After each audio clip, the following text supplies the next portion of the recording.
It is time now for tonight's Power Panel. We've got some great topics. Now, you remember before the break, we heard about former Vice President Joe Biden's big day. We know he's at the top of the Fox News poll with Democrats looking to 2020. So here to weigh in, Fox News contributor Leslie Marshall, Vice President Mike Pence's former press secretary Mark Lauder, and White House correspondent for the Daily Caller, Sagar and Jetty. Welcome to all of you. Thanks for having me, Shannon. Hi, Shannon. Okay, so let's talk about that, Leslie. You have Joe Biden, Joe Biden and Bernie Sanders, two old white dudes atop this 2020 Democrat field. And there's been so much about youth and diversity and intersectionality. Like, how does that work?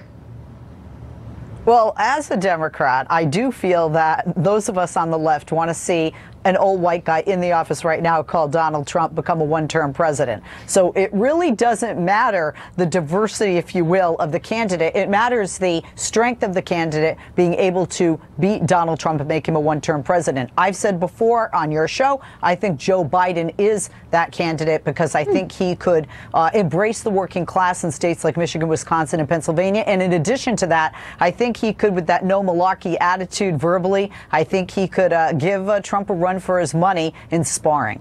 And, you know, Mark, he is very well loved. That's something we all, Uncle Joe, everybody really, especially when he has his own faux pas and gaffes, that people seem to be very forgiving of him. He's very lovable. They trust him. He's been good on foreign policy, or at least he has experience, you know, as a true statesman in some of these things.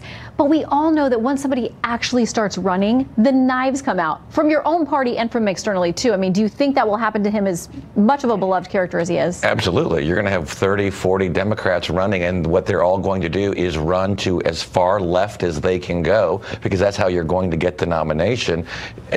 Vice President Biden is not, the far left progressive candidate, but he's going to face a bunch of far left progressive candidates. He'll be dragged that way, and the voters will insist that he go that way to get their votes. Mm-hmm. Okay. One of the other things that came up in our Fox News polling, the president's handling of different issues. At the top of the list for him was the economy. 50% approve, 43% disapprove. That's one of the places where he's at a plus, Sagar, and it's something that we know a lot of voters respond to. If they're doing well, they have money in their pockets, they've got food on the table, the kids can go to college.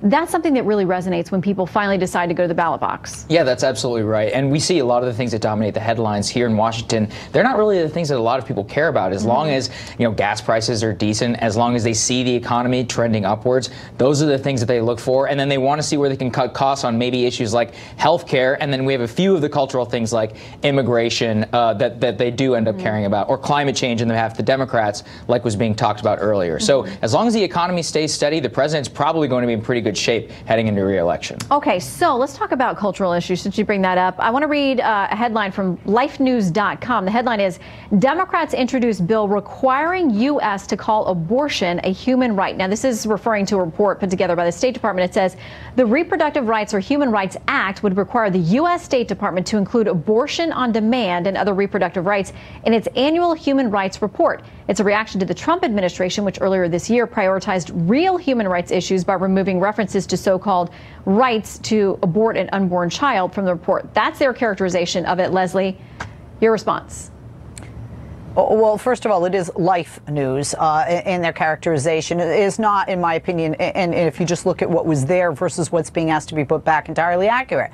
This was part of the State Department. We're not saying abortion is a human right, but we are saying that women's rights are human rights, to quote Hillary Clinton, and furthermore, that a reproductive right is part of a woman's right because it's part of her body. Now, having said that, it's not just about abortion. It's not just about birth control. There are countries in this world that have forced abortions, forced sterilization. That all comes under the umbrella of reproductive rights, and we as a nation should be included and be in watch and be aware of and look at what the statistics are internationally with regard to those issues that surround women and their reproductive rights. And Mark, my understanding is the State Department is going to be including those kinds of things like forced abortion and forced sterilization, but they draw the line at calling abortion on demand a, quote, right. They don't want to identify it that way in these State Department reports. That's absolutely correct, because this administration is the most pro-life administration that we have seen in many generations.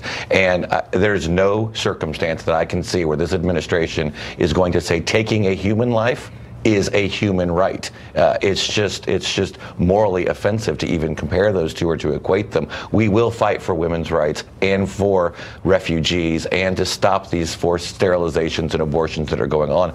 We've done this over the course of generations, and we will continue to do that. But we draw the line at making abortion on demand a human right. And Sagar, this is something the president really, the people who turned out to vote for him really counted on him to do this. And all the pro-life groups and advocates I know say this guy has been our biggest friend in the White House so far.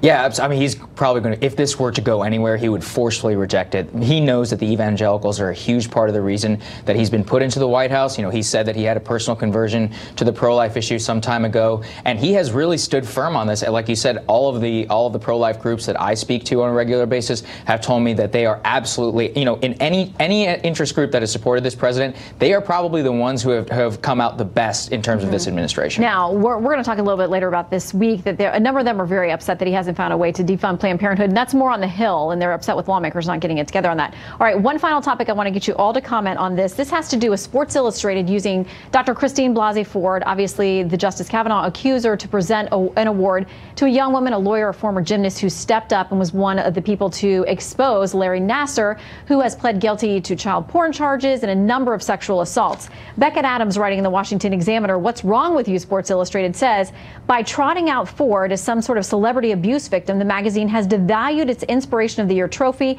and the reason for its awarding far below what the subject matter deserves. It goes on to say, Sports Illustrated has cheapened the seriousness of the Nassar nightmare by tying it to Ford's own flimsy and unverified story. Quick response from each of you. We'll start with you, Leslie. Oh, I highly disagree. I mean, Sports Illustrated gets most of its money from the swimsuit issue, if you will. So the fact that they are applauding women who were brave enough to come out and to face their accuser or alleged accuser, I think it's great. And I think it's great that they had her do this remotely. We have to remember that this woman who pointed to Nassar was the first of over 400 women that came forward. That takes guts. Mark? I think the right thing has happened in both cases. Larry Nassar is going to rot in prison for the rest of his life, and this gymnast should be celebrated for her bravery. And Brett Kavanaugh is a justice of the United States Supreme Court. Sagar for life.